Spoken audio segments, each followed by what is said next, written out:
guys, welcome back to the channel. We're gonna make a shepherd's pie. Those of you guys that have been a follower of mine for quite some time, you guys have seen, I posted this on my Instagram.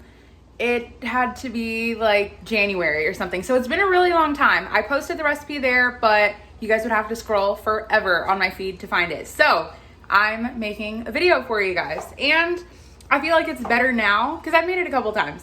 Okay, and pantry ingredients too. All right, let's get into it. Okay, so I might as well just start with the potatoes before I start with anything else. So shepherd's pie is like meat on the bottom, potatoes on top. So I have about like 5 skinned, I almost said boneless and skinless, 5 peeled potatoes that I just went ahead and chunked kind of in like 1-inch little cubes, and a pot of water with a ton of salt. Ooh, water's boiling. Okay, I'm gonna pour these in here. Once you have all the potatoes in there, just give it a little stir because the starch kind of makes them stick together. And then let it boil for, I'd say, about like 20 to 25 minutes, depending on how big or how small you chop them. Just keep checking on them, and then we'll get back to them.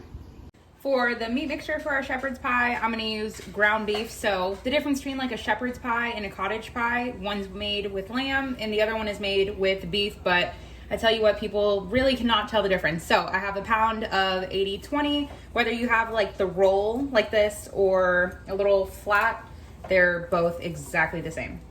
You take it out, no oil, no fat, because a lot is gonna cook out of this. So now we can chop this up and just kind of wait for it to turn brown and release some of the fat. I think it's also kind of helpful to mention that I'm using a cast iron pan. For one, it gives the meat like a nice crustiness, but also once I put on the potatoes, I'm gonna throw it in the oven and I don't wanna have to dirty another dish. So this is kind of like a take-all dish here.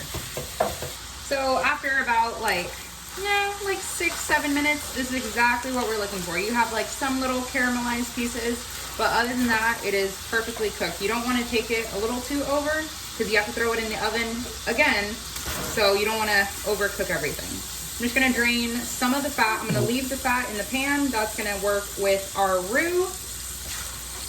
So now, still to the hot fat, I'm gonna add 1 cup of our mirepoix, which mirepoix is just a fancy word for carrots, celery, and onions, a cup of each. So that's like 2 ribs of celery, and depending on how big your carrots are, maybe 3 carrots and 1 onion. So now we're gonna let these cook until they're nice and translucent, probably the same 5 to 6 minutes. Now, to help kind of draw out some of the moisture and move it along quicker, to help them get soft, I'm gonna add some salt. You wanna be kind of heavy-handed. I didn't salt the beef yet because I like to kind of wait until I have everything together, and some black pepper. Now our veg looks super nice and sweated out. I'm gonna add a heaping tablespoon of some garlic. Remember, garlic burns, so just be careful. Then we can add the rest of the ingredients. I'm gonna add a 14-ounce can of some diced tomatoes. Do not drain them. You want all of this like saucy goodness. Now, I don't like big chunks of tomato in here. Now, obviously it's gonna cook for a bit, so the onions are gonna cook down and kind of melt. But just to help it out, I like to give it a squish. I just almost forgot a really crucial step. So before I added the diced tomatoes, I should have added this. We're gonna do 2 tablespoons of tomato paste. So I went ahead and mixed in the tomato paste. My camera most definitely cut all of that out. But then we're gonna add a 1/4 cup of some just flour. This, you can also use cornstarch if you want, but it kind of gives it a different texture and a little bit of a different taste. So stick with flour, but you could use cornstarch. Now this is gonna help, of course, thicken everything, and obviously we didn't have to add any extra oil or butter because we left the ground beef fat in there. If you wanted to drain yours and then add oil, you could. So of course, as you can see, it is like super thick and gloopy, which is what you want because that's gonna give it great structure in the end.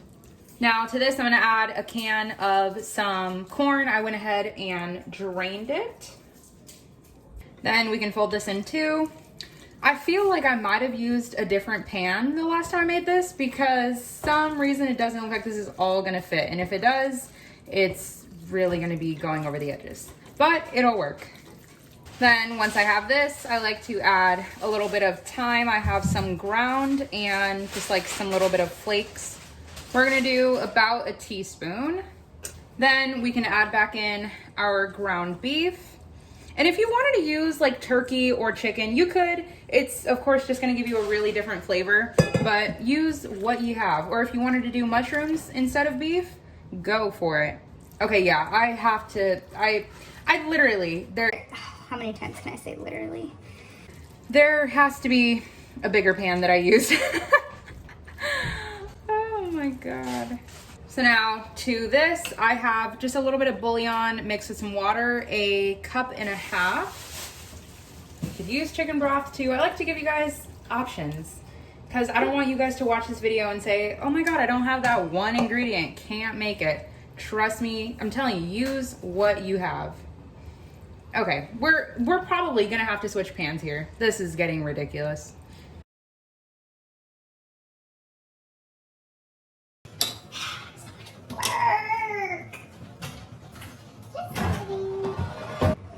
So much for not getting 2 pans dirty. Okay, I switched pans. This is so much better. Probably should have used it from the beginning. Now, with that flour, you really want to help like press this all in. I'm gonna turn back on my heat and we're gonna let this like bubble away until it just becomes super nice and thick. Now our potatoes are done boiling. I'm gonna go drain them. Okay, now we can work on mashing them. So for those of you guys that are not really familiar with like boiling them with a ton of salt, it really works. So of course the potato is absorbing all of the water in there. And if it's salty, then you get salty water. It right now, just like, it's so good. It tastes like a salty fry. And there's literally just salt, like no other seasonings, and it's good. So now to the potatoes, we're gonna add some butter, but for more flavor, I have the Lewis Road Creamery, I can't even talk right now, the garlic and chive butter. It kind of tastes like Olive Garden breadstick topping. Really good. I'm gonna add like 2 tablespoons of that. Then we're gonna add the same of some sour cream. This is like a Texas Roadhouse specialty. If you've had their potatoes and you think they're bomb, sour cream. So now to help thin it out a little bit, we're just gonna add a little bit of milk and mix that again together.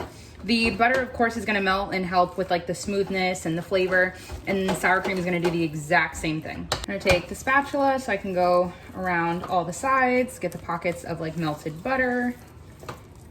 So now that is it for our potatoes. If you wanted to go like above and beyond and add a bunch of other stuff, you could, but this works great. So now we're gonna place this on the back. Oh, that's heavy. Bring this all to the front and load these on top of these. Load these on this on, okay. Kind of works if you do it in smaller little segments first rather than like dropping it all in there, because yeah, once it sinks in, there's really no getting it back up. Sounds like my potatoes have erectile dysfunction.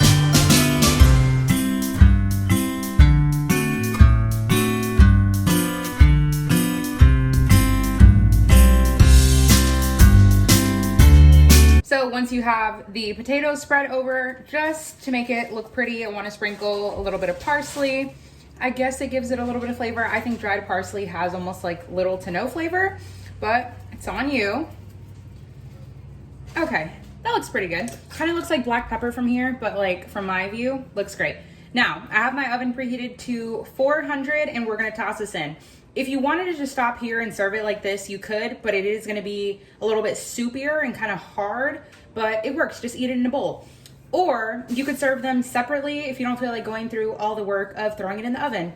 Or if you guys are anything like me and it is hot as hell in Texas right now, but I'm throwing it in the oven. So we're gonna throw this in there for like 12 to 15 minutes. I don't know why I keep saying throw it in there, but yeah, we're gonna throw it in.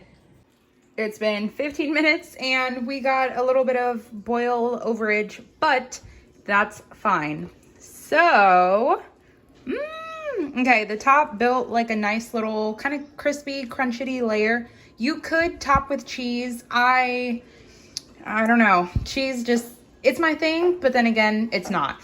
But we're gonna leave it just like this, but you have to let this cool for like at least 15, 20 minutes. I know you probably don't wanna wait anymore, but this is gonna like burn your mouth. Okay, we'll be back in 15. Okay, it's like really hard to get a scoop. I am not waiting for it to cool. So ready. Okay. Okay, there we go. Kind of a scoop. I'm sure I missed all of that because I'm trying to record one-handed. Once you let it cool, then all of this like sets up and it doesn't just become like porry mashed potatoes. Delicious.